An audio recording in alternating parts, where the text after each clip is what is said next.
રોશન કુમાર વિનુભાઈ પટેલ, ટીંગલોદ, તાલુકો સિનોર, જિલ્લો વડોદરા.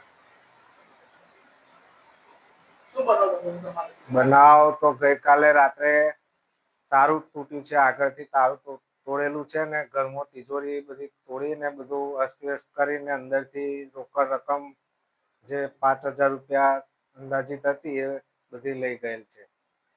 તિજોરીનું તાળું તોડી નાખેલ છે, આખું તારું તોડેલું છે.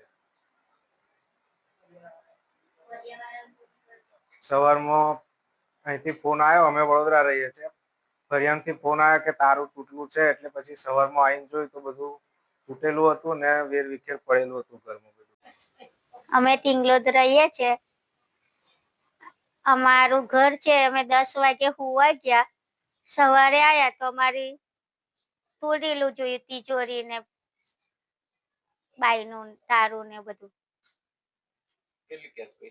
અમારે 1.5 લાખની કેશ હતી અને મારું સોનું બધું ગયું. એ 4 થી 5 તોલા સોનું છે મારું. નીતાબેન વિપિનભાઈ પટેલ, ટીંગલોદ રેવ.